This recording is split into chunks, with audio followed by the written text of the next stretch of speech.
Odd શહેરમાં રથયાત્રાના તહેવારની ઉજવણી આણંદ જિલ્લામાં ઓડ શહેરમાં 7 જુલાઈના દિવસે શ્રી રણછોડરાય મંદિરે રથયાત્રાનો તહેવાર ધામધૂમથી ઉજવવામાં આવ્યો. રથયાત્રા તે ભગવાન જગન્નાથ, બલરામ અને સુભદ્રા સાથે સંકળાયેલો એક હિન્દુ તહેવાર છે, જે ભારતભરમાં ગુજરાતી પંચાંગ પ્રમાણે અષાઢ સુદ બીજને દિવસે મનાવવામાં આવે છે. હરરોજ ભક્તોએ ભગવાનના દર્શન કરવા ભગવાન પાસે જવું પડે છે, પરંતુ રથયાત્રાના દિવસે ભગવાન સ્વયં સામે ચાલીને પોતાના ભક્તો પાસે જાય છે.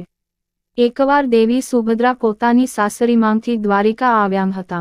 તેમને પોતાના બંને ભાઈઓને નગરદર્શનની ઈચ્છા જણાવી. શ્રીકૃષ્ણ અને બલરામે તેમને એક રથ પર બેસાડ્યા અને તેઓ અલગ અલગ રથ પર સવાર થઈ ગયા.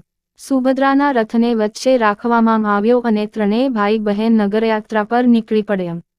સુભદ્રાજીની નગરયાત્રાની ઈચ્છાની સ્મૃતિમાં જગન્નાથપુરીમાં દર વર્ષે રથયાત્રા નીકળે છે અને ગુજરાતમાં અમદાવાદ તથા અન્ય સ્થળો ઉપર રથયાત્રાનું મહત્વ છે.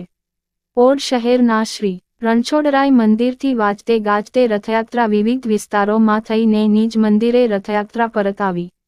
મંદિરે આરતી કરી સૌ ભક્તોએ મહાપ્રસાદી ગ્રહણ કરી. સૌ ભાવિક ભક્તો રથયાત્રામાં સામેલ થઈ દર્શન કરી મહાપ્રસાદી લઈ ધન્યતા અનુભવી. Reporter Dilipbhai S. Patel, Od, Anand. GPK news.